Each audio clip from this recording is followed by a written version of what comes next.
And climate really stuck out at the time because it was something that was, essentially this enormous problem that was happening that nobody really seemed to be addressing or talking about.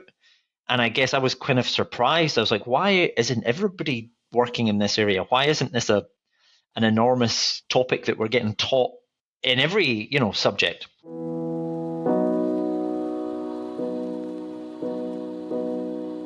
Welcome to another Climate Tech podcast, interviews with the people trying to save us from ourselves. Matt Winning is a very unique combination of environmental researcher and stand-up comedian. He has one of the funniest TEDx talks I've seen, both because of his material and because the audience at first didn't really know how to react.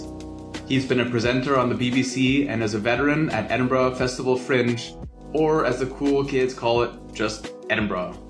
I reached Matt in London. Help me out now by rating and subscribing to this podcast wherever you listen to it, and maybe even sharing this episode with a friend. Since I don't advertise, it's the only way people find out about it. I'm Ryan Grant Little. Great to have you here. Matt, welcome to the podcast. Hi, Ryan. How are you doing? Yeah, I'm great, thanks. To set the scene, I want to quote you because I think this captures kind of a couple of the angles from which you approach climate tech. Or climate. I speak about net zero most days, mostly to myself in the shower. This makes a lot of sense, of course, given my job as an environmental researcher. So I think that already kind of points out that you like to use comedy a bit in how you talk about this stuff, and you wear a few different hats. So one of them is as a lecturer of economics of sustainability at UCL, University College London, Institute for Sustainable Resources. You have an illustrious academic career with degrees in law and economics. Why don't you take us back at the beginning of that kind of academic career as a student, bring us up to date, and I understand also that you might be starting a new position in the academic side on top of it all. So reach back and bring us up to date. Yeah, of course. So I think I got interested in climate in about 2005, which was when the Kyoto Protocol came into force for the first time. So it was back like kind of fairly early days, I guess is what you would call it. And I was a law student at the time, and I did a course in environmental law, which was really sort of quite eye-opening to me. It's not something I'd really thought about. I'd gone through my undergraduate degree and hadn't really enjoyed any subjects. And then I came across that subject and really enjoyed it. And then, so it sort of stayed in there for a couple of years. And, but I went off and I was working at BlackRock for a year back in 2006, something like that, when it was still not quite as anywhere near as large as it became. So I was sort of in the investment world, and I went back and did a master's degree in economics. And while I was there, again, I took like an optional course, which was on environmental economics, and quickly realized that it was an area I was really interested in still. The sort of application of different subjects, whether that's law, economics, or whatever, but to environmental issues. And climate really stuck out at the time because it was something that was, essentially this enormous problem that was happening that nobody really seemed to be addressing or talking about. And I guess I was kind of surprised. I was like, why isn't everybody working in this area? Why isn't this an enormous, topic that we're getting taught in every, subject? So I then just sort of happened by luck to apply for a PhD because it was 2008, and obviously the financial crisis basically smashed in at that point in time. And I was a bit like unsure of whether to go back into the world of investment. Nobody liked bankers at the time, and most people still don't, if I'm honest. And so I wasn't sure if that's what I wanted to do with my life, whether I clearly had a bit of a passion for these sort of environmental issues. And in particular, climate stood out to me. And so I got offered this one PhD that I had applied for, which was originally it was supposed to look at marine energy specifically. It was the macroeconomics of marine energy in the UK. Turns out there is no macroeconomics of marine energy in the UK. And however many years later, what are we talking? 16 years later. Well, it would be a short thesis and easy to defend. Yeah, exactly. That was the point. I was like, well, this is going to be pretty brief, which is there is none. So I decided to pivot, and we'd already got the funding, and I sort of had to look at marine energy in there somewhere in the mix of renewables, but really I kind of broadened it out. And that's when I started. So 2008, started my PhD. I did that for 4 years, looking at carbon taxes and kind of policy instruments and institutions. So institutions like in the UK, we've got the Climate Change Committee. Although I refuse, originally they were called the Committee on Climate Change. And then the name change happened a few years ago to the Climate Change Committee, which everyone just called them anyway. Semantics. But in my PhD, I had to be correct about what their title was, which is the Committee on Climate Change. So I still refuse to call them by the name that every single other person in climate policy, I guess, in the UK calls them, which is the Climate Change Committee. Because I'm like, I wrote it 90 times in my PhD the correct way. I will never, I'll never go back.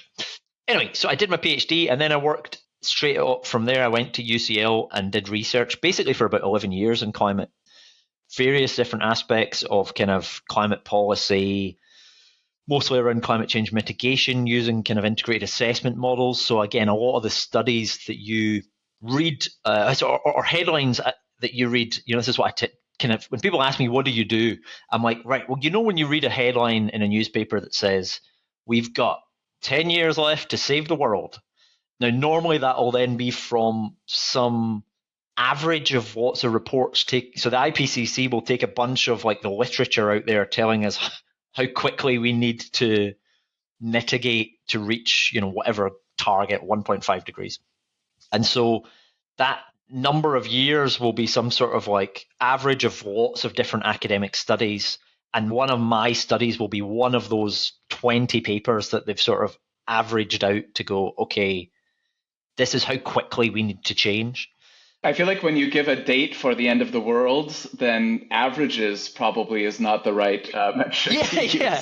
Yeah. And also, I would like to say, we don't say the end of the world. That is very much the news. Like the academic study says, if you want to hit this target, then you have, X amount, and there's lots of caveats, and it's one scenario or a couple of scenarios that are already averaged out. So there's all this sort of averaging across various stuff, and then they go, well, we just put one number out there, and everyone around the world starts, being terrified and going, it's the end of the world. And you go, well, it's not. It's just, we're just telling you how bad it is or how quickly you need to do stuff.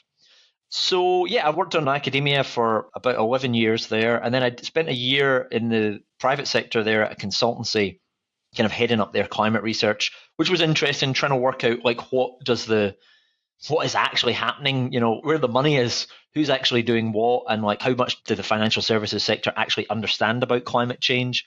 And I think it's important because there's a bit of a communications issue there. Where are they understanding what the literature says? Do they understand the concepts well enough?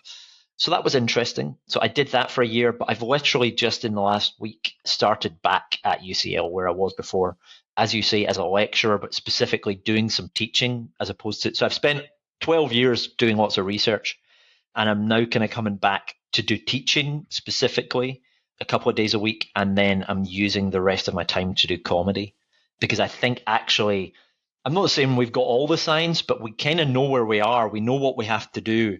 We don't really need too many more studies telling us, we're doomed. What I think we need to do is, more importantly, train up the people that will be going into the jobs to solve the problems. And also, I think there's a communications problem with, the wider public and with the media in general and all that sort of stuff. So the comedy stuff for me, I think is really actually really important. And there's not really many other people doing that communications aspect, which is trying to get people to understand climate change in a way that I guess appeals to them, or in a way that doesn't make them run for the hills straight away and makes it maybe a bit easier to digest the information. So that's, hopefully that's a very, hopefully succinct, but of a very complicated career. It's funny. I mean, I got involved in climate in about 2005, I guess. And back then, and maybe you felt the same way, but I expected that the issues you would face are like, are we going to be able to do this from a technology standpoint? Can we reverse this And I took for given that everybody's going to be pulling in the same direction. It's like the alien invasion movies and stuff where kind of everybody unites and is fighting against this Yeah. one foe. And now it's the opposite where I'm like, I'm pretty sure the technology, like from what I can tell, we've got most of what we need, but we have like, I mean, using that analogy with the aliens, I mean, like all the aliens have to do is pay, 20 grand to a TikTok influencer to like just put out their point of view on this, and they'll happily do it, right? So we're, I guess, what is it in this post-truth economy and all this kind of stuff where it really is about the messaging, right? It's really about like, how do we get people to care about this? And like, I mean, why do people not in the first place? It seems, I mean, it is literally existential. Yeah, I completely agree. Like there was so much more of a focus on I guess, the technological side and what are the solutions. And I think we've done most of that work. Certainly, the majority of it, even in the last couple of years, has sort of came into view with some of the even harder options. So I feel like we've got to a stage now. It's taken whatever 15 years or something to just understand the solution space and what's required. But as you say, there's been sort of not as much movement on the actual sort of willingness and understanding of what needs to be done and how quickly things need to be done and and how much of an existential crisis it is. I feel like it changed around 2019 a little bit in terms of the general acceptability and understanding of climate change and from a sort of general public point of view. Like Greta Thunberg, Fridays for Future, that kind of era. Yeah, well, I think what happened was there was quite a lot in 2018, certainly in the UK. There was just a kind of a few confluences of different things. So we had a really warm summer in the UK that meant we were kind of seeing climate impacts for the first time. And then you had off the back of that, you had sort of Extinction Rebellion, and then you had Greta Thunberg. And so all of these things sort of happened in quite quick succession, where for me, being someone that had, similar to yourself, had worked on climate for a long time, it was the first time that people were wanting to talk to me about climate change. It was the first time that it felt like it was part of. I mean, in the way that I noticed it was that as somebody who talks about it using comedy, no other comedians had jokes about climate change. And then all of a sudden in 2019, every comedian had a joke about climate change. And it just showed you how it sort of it had slipped into the zeitgeist that year.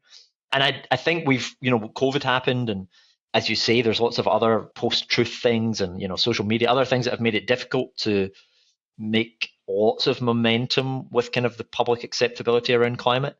But I don't think you can put it back in the box. Once people have experienced something, they're not going to forget about it. They're not going to go, oh, that didn't happen. But it's just, yeah, it's sort of, we stepped up a notch, but we've not kind of continued stepping up our urgency around it, if you know what I mean. I mean, you mentioned Britain, where you're from, and you hosted a really brilliant four-part series for the BBC called Net Zero, A Very British Problem. And you very cleverly also broke it down to four key themes, one episode per theme: heat, road transport, food, and future proofing. And that made me think of I kept having in my head when I was listening to it, the cookbook, Salt, Fat, Acid, and Heat, which is that cookbook that like probably a whole bunch of people like me bought. And then when you look at a recipe, like, this is way too hard for me. I'm making spaghetti. So the BBC is a pretty big platform, of course. And so I'm curious, like, this is 4 years ago. What kind of response did you get around that time, both from like, regular people in England and Wales and Scotland and Northern Ireland, and also from other kind of groups who are like, we want to do a series like this, or, did you get the Netflix special kind of on the back of that? No Netflix special yet, unfortunately, but I'm working on it. Yeah, it was interesting to do. We put it together quite quickly. You think, a lot of the time you think, oh, these things are going to be really planned out and really sort of detailed. I was asked to do it kind of only really a couple of months beforehand and didn't have a huge amount of time to prepare for it and sort of had to work quite hard to get it done. But I think I was quite happy with it. The one thing that happened was the first episode that came out, I think the day after, or certainly 1 or 2 days after the Queen passed away in the UK, which meant everybody was on high alert and nobody wanted to do. So there was a couple of jokes that they had to cut from it because whoever, I don't know, the BBC, higher up in the BBC were like, yeah, no, we don't. we don't want to offend anybody. So it was a bit strange. So the first episode is weird for me because it's not got any jokes in it. And it's just more of a, and I don't think you noticed too much, but I noticed from a sort of person who's used to understanding where to make it funny and where not to, and that sort of thing. But it was good. It was, I got to speak to some really excellent people for it, get some different voices, try to kind of show what we had to do in the UK, what were the key areas that really needed tackling and really needed tackling soon. Heat and transport in the UK in particular, I think, are really important. We're really bad, we're quite a cold country, so the heat aspect needs to be tackled quite quickly, and we've done nothing for decades compared to sort of what we've done with the electricity sector. So yeah, it was good, and the feedback was really quite positive. You had a couple of people, when something goes out at that sort of level, you do have the odd person emailing in telling you that you're wrong about something that you're not wrong about. And there's tricky subjects to be tackled there. I spoke to, one of the episodes was on food. So, the farmers union got in contact and kind of asked to talk about some stuff. And we did try, I think, we got some farmers involved in the episode, and we tried to kind of, we tried to show that it was, there's difficulties here. Like, you try to be as positive as you can, but really you're talking about hard choices to be made in certain sectors, not every sector, but certain sectors. There's really hard choices to be made. And you need really good government support and intervention for those sectors, right? And I understand that's that's one of the ways which you get a bit of pushback, I guess, on climate from certain, I guess, political dispositions and stuff like that. Is they're like, it's just government intervention. Governments are intervening; they're doing too much. But what you're trying to do is you're trying to intervene in areas that, if you don't intervene, there's going to be a massive amount of hardship, right? Some sectors are really, really going to struggle. And so you need that, and you need the coordination of certain things like heat in the UK, for instance. People can't necessarily afford to, pay an extra £10,000 to just change their boiler to an electric, a heat pump or something like that. The funding isn't there. The coordination of how to do that isn't there for insulation and stuff. You need some sort of national or localized schemes that make this easy for people to do, that give people the help to do it. Otherwise, it won't be done. So there's some elements of coordination that need done in certain sectors. And then there's other sectors where you actually, you just need some light touch policy in place to allow the sectors to flourish, to allow that innovation to happen, to get the startups, through those hard years or whatever it is. So I guess it was good to do that series because you're sort of looking at different topics and different issues, and some of them have one solution that needs more intervention and other ones don't need so much intervention, and you can kind of tell some of the more positive stories about what's happening in transport or whatever, and heavy industry and those sort of areas that are actually, making quite good strides quite quickly. Food, I think, is the third rail on that, right? People get really touchy about it. It's the cultural implications, the strength of the farmer lobbies in every country, pretty much. And it's a hard transition to make. A very hard transition. And as you say, people don't like being told what to do, and that's important because you need to bring the public along with you when you're doing climate change. But that's why you need real coordination and real thought about this from quite a high level, but you need it to translate to local levels where you've got local needs. So you need, sort of, whether it's local councils or where you live, whoever's in charge of the local area also needs to understand climate and what's going to happen in the local area, whether it's to jobs or whether it's to the climate. And again, that comes back to, does everybody actually understand the issue enough and what the solutions might be? As to your other question, which was, have people asked me to do more on this? Have people? So I do a lot of kind of, I guess, public speaking and corporate speaking and stuff now. And so it was good. The radio series was really good for sort of making people more aware of what I do. And yeah, definitely some work came off the back of it. I think we need another. We're looking at pitching some different series on that, and I'm kind of working up a few new ideas as well. But yeah, hopefully it might take another few years, but hopefully it's going to become more of a, a thing that more and more, whether it's TV, radio, or other, companies or podcasts, people want that sort of content. Nice. Well, I'm sure after being on this podcast, your phone is going to ring off the hook. Yeah, I'm hoping. I'll need to check. I've not got my phone on me just now. You'll want to clear your schedule. So the net zero goal for Britain is 2050. And I think that, these numbers, we hear goals 2040, 2035, 2050 all the time. And it's important to contextualize it, right? Because these future years always sound far away. And I think you did a really good job of this by saying that that's as far away in the future as 4 Weddings and a Funeral is in the past, the release of the Hugh Grant movie. And as you also mentioned, he still looks pretty good, so it's not that long. And so do you feel like, as you mentioned, you can't kind of unsee summers like 2019 and that type of thing. But do you think that in Britain, people still have that kind of urgency? Is it increasing, or are they ambivalent about it? Again, to quote you, the way, you and I are about finding out when U2 releases a new album, which is the perfect definition of ambivalence in 2024. Yeah, it's a really good point. And I think that, are we understanding the urgency enough? No. The answer is definitely no. The amount that either needs to change in a short time, or the amount that will change, the actual, climate that will change in quite a short time, I don't think people understand. And it's because we're really bad at thinking in sort of non-linear ways as humans. We think things will always take twice as long to become twice as bad. And it's not the way that this works. It's a difficult thing to explain to people and to get them to really comprehend how quickly things are going to, and I hope I'm allowed to swear here, go to shit.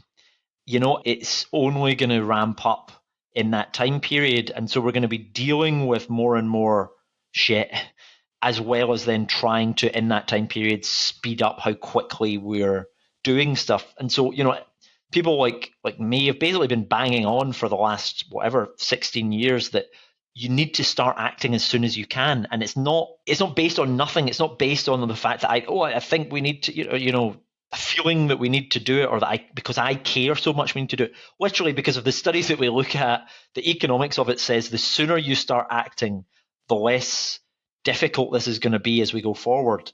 Because otherwise you're going to be dealing with lots of crisis at the same time, and you're going to be trying to do too much in too short a period of time, that's actually going to harm certain industries. So you need to start acting. And the problem is that we've, certainly in the UK, had a government in power there for 14 years that showed that it doesn't know how to act quickly during, for instance, COVID. The idea of changing things or making sacrifices earlier because it's going to mean a lot less sacrifice over the medium to long term, it's just not a way of thinking that the people in charge of our country have had. And that's, if anything, to me is, one of the main causes of slow action on climate change has been sort of a lack of, and it's not a lack, it's the way those people understand the world. I don't think we are going to change them, but having certain people in power at a certain time in history will affect the amount of suffering around the world for millennia, and that's a fact. And I don't think any of those people would ever consider that to be the case, or think about what their role in the kind of wider sphere of humanity would be. And again, that's because they're dealing with day-to-day stuff to some extent. But yeah, it's been frustrating, I guess, to say the least. That's the kind of messaging I tend to use a lot as well. And if I combine that with my kind of other passion, which is victory for Ukraine, the net effect is that generally that I just get invited to fewer dinner parties. Yeah. Thankfully, I've got a kid now. I don't really have time for dinner parties. Basically, I'm already going to say no to most dinner parties. So, it serves everyone at the moment. Yeah. I mean, since I quit drinking, I never want to go to a dinner party again. But yeah, anyway, so I'm going to do one more quote. I see I've got a whole bunch of quotes from doing my research on you, but it's because you have so many quotable quotes. You said, the thing about being an environmental researcher is that if you don't laugh, you'll probably cry. You are a professional comedian as well. And I'd be curious to hear a little bit about how you decided to, or how it, maybe it wasn't even a decision, just happenstance, that the comedy and the research and lecturing combined.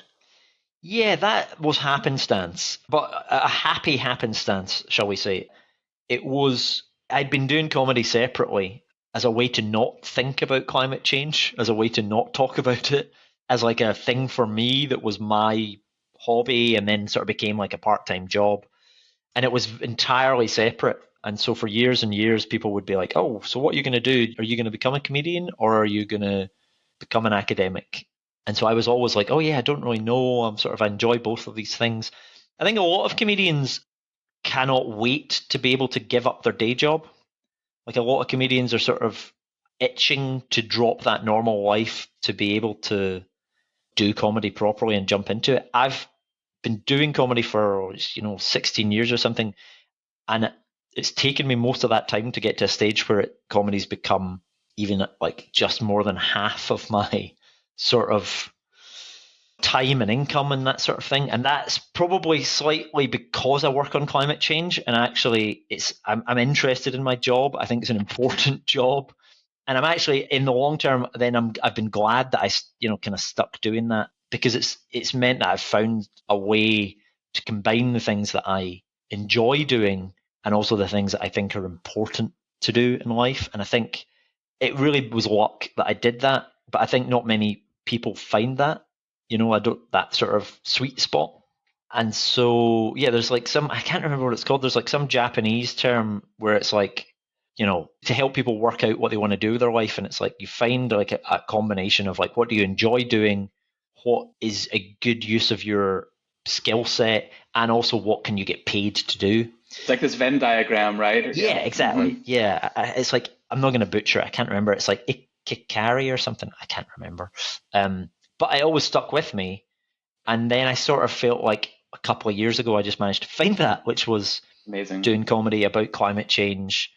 And so it's been really sort of a useful thing for me to do from a personal point of view. I feel satisfied with my career doing that, and I think it has a positive effect. But it was kind of luck. Basically, I ran out of material and then decided to write a show about climate change as like a kind of last attempt at, like, I should write a show about something that I know about. Like, I'll go out all guns blazing here. Like, and so I was just like, I'm going to write. I don't think anyone wants to hear about climate change, really. It was 2017. And I was like, I don't really think anyone's that interested in it. Nobody really in the comedy industry talks about it or is interested in it, but I'm just going to do this. I'm going to write this because I know about it. I'll know what I'm doing. I've got something to say that no one else is saying, and I'll try and make it work. And that sort of, that decision, that quite risky decision, kind of last roll of the dice from a comedy perspective, has sort of changed the route of my life now. And so, and it's been really positive in terms of like how people react to it. You performed a few weeks ago at the Edinburgh Fringe Festival, and that's one of my, it's one of the only things on my bucket list. I really want to go to that. And I was like lined up, and then COVID and blah, blah, blah. Just so, for listeners who aren't familiar with it, and for me, maybe because my point of reference might be out of date by now, what is Edinburgh Fringe, and what are you supposed to call it if you're cool? What do the cool people call it? Because I feel like you're the institute for it. It's probably just like, you just call, everyone who knows just calls it Fringe or something like that. Well, I guess everybody that knows probably just calls it Edinburgh. But that's confusing if you're having a conversation that isn't within the sphere of comedy. Can I just jump in there? Because I had an issue like that happen. I was at a bar once in Berlin many years ago, and this whole group of people just came in at once, and I was talking to them, and I was like, so like, what are you doing in Berlin? Like, we're going to Florence. And I'm like, oh, so like, do you have like a layover or something like that? And they just looked at me like I was an idiot. I'm like, the Florence and the Machine concert. Yeah, I guess that probably happens to lots of people that talk to comedians, and the comedians are so self-centered they don't notice that that's what's happening.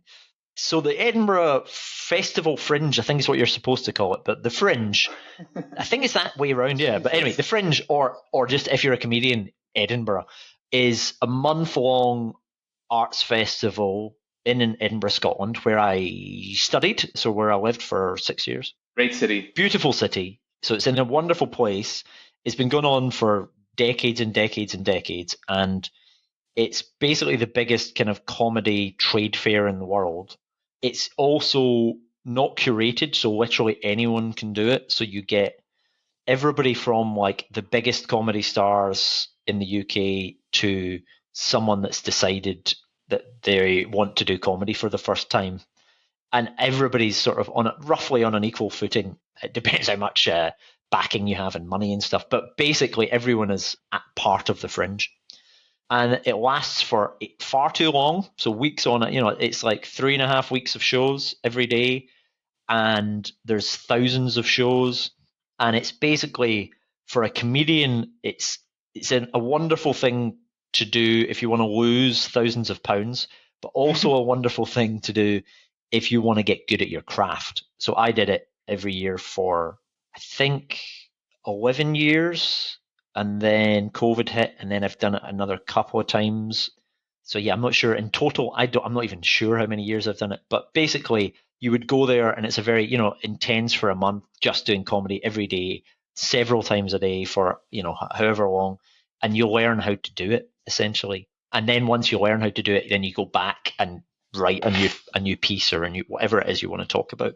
So it's wonderful. It's the best thing in the world, and also horrible and difficult at the same time. I went actually, I only went to COP, the UN Conference of the Parties, a couple of years ago for the first time in Glasgow, and then I've been since. But the first time I went to that, the only way I could kind of describe it to people was that it felt like doing the Edinburgh Fringe, in the sense that it's focused on one thing, it's focused on like a topic, and everybody from that world pretty much feels like they're there and descend on a place, and the whole city becomes kind of about that thing, and everybody's talking about it, and most people shouldn't be there or don't need to be there, but they are, and some good stuff happens from it, but also people put too much emphasis on it. And so it felt very similar going to COP for the first time, and I was like, oh, the fact, and it's just very overwhelming, I guess, is the other thing. You don't really know what to go. You spend your whole time running about going, what should I see? What should I be doing? And not until you've done it several times, you don't quite know how to navigate it, I guess. Sounds like life. Yeah, and life in general. Life in general is not. But there are probably fewer lobbyists at Edinburgh. I mean, there's still some people that I guess would be, not oil and gas lobbyists, a lot less lobbyists. Some people that, industry people that I guess some would consider evil, but very much not evil to the same extent. They're talent scouts for Netflix or something that. Yeah, fair. How has your act changed over time there, or has it? I mean, I guess if it was 11 years ago, you were doing sort of more traditional comedy about airplane meals and... Exactly. I did a lot of, that sort of thing, for about 7 years, it was just that sort of traditional, but a bit weird. My stuff was quite weird, slightly offbeat, I guess, but it was a bit more what you would call traditional stand-up. And then the last kind of maybe 5 years of shows that I've done have all been much more, I guess, the materials maybe a little bit more normal, but because it's about climate change, it feels a bit more removed from stand-up. So actually, my persona has become less weird, because essentially I'm going on stage going, you actually have to trust me here. I'm a lecturer. I'm a real person. As opposed to going on being like, I'm going to talk about, flying cats or something, whatever it is. You can't be quite as offbeat and whimsical and expect to take people on a journey where you're talking about, real things. You got to establish your bona fides first, kind of with the lecturing side. Yeah. Absolutely. And so, because even then people would come going like, is this a guy is this a character? Is this someone that's pretending to be talk about climate change? Because nobody knows. If people don't know who you are, then, but I guess the good thing for me is like most of the people in comedy, in the comedy world do know that that's what I have always done. And so other comedians were like, oh no, he's a real, this is what he does. This is who he is. So that's helped. But yeah, you kind of have to go on stage and sort of, I guess, make people trust you and make people like you if you're going to make them talk to them about that for an hour at a time. The good thing is that people generally are really receptive to it and actually are much more willing to talk to you about it. Like I always have loads of people wanting to speak to me afterwards, like a queue of people wanting to ask questions, which most other comedians don't get. And I think it's because I'm making myself quite approachable compared to most other academics or most other people that communicate on climate change who maybe seem like they're, more intellectual or more like a scientist or like not talking down as such, but that sort of like, I'm the one with the knowledge and I'm imparting this on you. But I spend a lot of time on stage talking about how I'm just like everyone else and, give examples of my life being in it. And because you're being funny and kind of self-deprecating and warm, people want to then come and speak to you afterwards and feel like there's more of a connection there than they would with other kind of climate communication as much. And I mean more the general public. You still get the same. There's always some people in the crowd that will come up and talk to the speaker regardless because they're just, have their own opinions or whatever. There's just always people like that in every event that you ever go to, whether it's comedy or just, like a climate conference or whatever.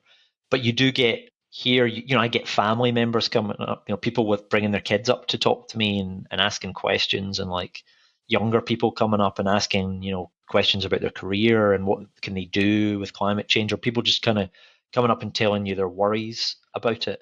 And that's really nice. And I think it's a really important thing. And it shows you that it can be such a sort of positive tool to kind of start conversations about it, to get people feeling comfortable to talk about it. There's something very powerful in that about communication, about climate change as well, right? That if you can kind of bring yourself into look, I'm not perfect, I know these things and I want to share it, rather than, I'm the guy with all the answers. Yeah. And people want to talk. I think they want to talk to scientists, or they want to talk to, who understands this a bit more, and they want to ask questions. But people need to feel comfortable enough to be able to ask questions without feeling stupid or whatever. So it's such a positive thing. I wish I had more time to do. I wish I had like another hour afterwards where I could just be like, okay, there's going to be an hour of comedy, and then there's going to be an hour of a Q&A in another room, and we can all have a big conversation about this, because it does feel like there's always that sort of demand for that sort of thing. You've also got a book that you published 2 years ago called Hot Mess: What on Earth Can We Do About Climate Change? And one of its blurbs says that the book explains why we're playing the world's worst choose your own adventure. And that really caught my eye. I mean, I kind of have a sense that I agree with it, but why are we, in what way are we playing the world's worst choose your own adventure? Well, I guess it was a way of trying to get people to understand that we are in control of this. I think there's a lot of, there's a kind of view out there that climate change is happening and it's just going to happen regardless of what we do. But actually, we constantly have active decisions to make, whether that's as a global society or whether that's at a country level or, a town level or a individual level. We are all part of this much wider choose your own adventure, essentially.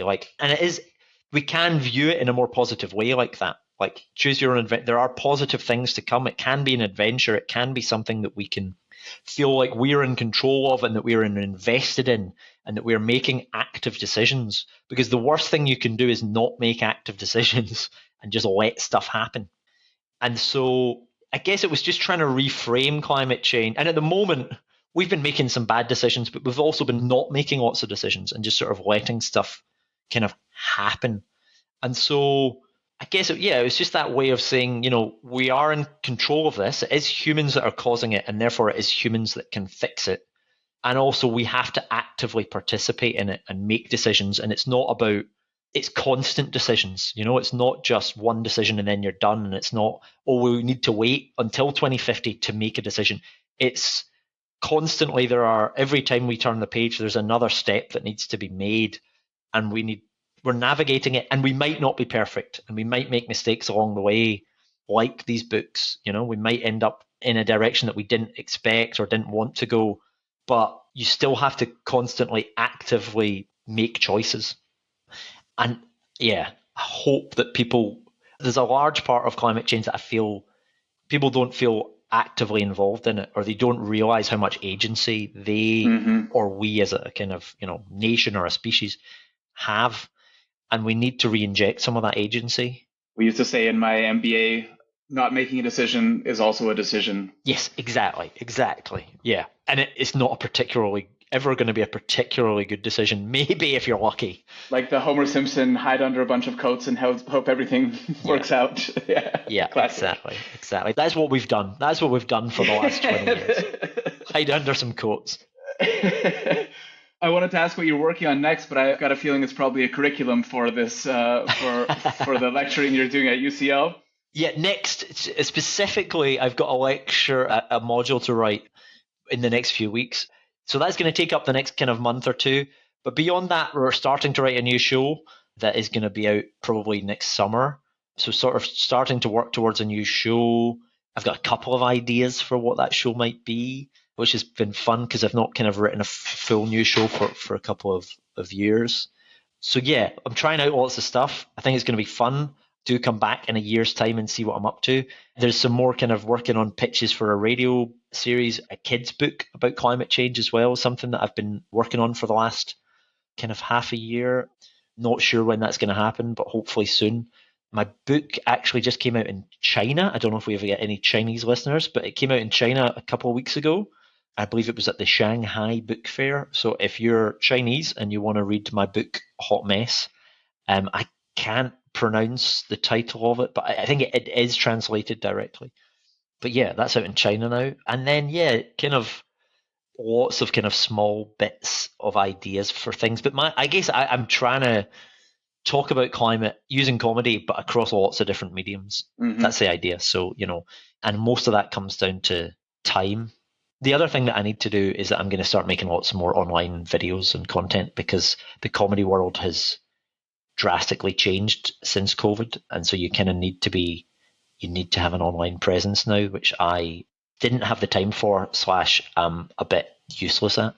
So that's the other thing that I'm going to put a bit of effort into over the next year or so. Well, I'm going to put some links in the show notes to some of your stand-up and particularly to the TEDx that you gave, because I was literally, when I was researching this episode, I was sitting at a cafe in Prague with my headphones on and just laughing like a crazy person thank you. And yeah, the context, if you do go and watch the TEDx talk, I gave you the context before we started chatting, but basically it was a long day of talks. And so the first 5 minutes or so, the audience aren't really laughing. And mostly that's because the talk directly before me, was about sexual assault at music festivals, which was not the funniest topic. And then people were like, are we allowed to laugh? And so it takes a few minutes to get into it. So if you see people kind of laughing and going, maybe that joke isn't funny because these people aren't laughing. No, those people were just sort of scared of the general vibe in the room at that point in time to allow themselves to laugh. But yes, thank you very much, Ryan. I loved it. And I love I mean, I of course didn't have that context when I watched it, but I love kind of how people were taking their time, I mean, maybe TEDx's are generally not funny or something like that, but just taking their time to dip their toes into like, are we allowed to laugh at this? Is this okay? Because, some of it was pretty good, like decent humor, not just kind of the canned humor that, that you see more on these TED Talks. But anyway, so I encourage people to listen to it. I'll put that and a link to your website, which is very colorful. I really liked it as well. And has a bunch of everything from journals through to stand-up stuff there. Matt, thanks so much for being on the podcast. Absolute pleasure. Thanks for listening to another Climate Tech podcast. It would mean a lot if you would subscribe, rate, and share this podcast. Get in touch anytime with tips and guest recommendations at hello@climatetechpod.com. Find me, Ryan Grant Little, on LinkedIn. I'll be back with another episode next week. Bye for now.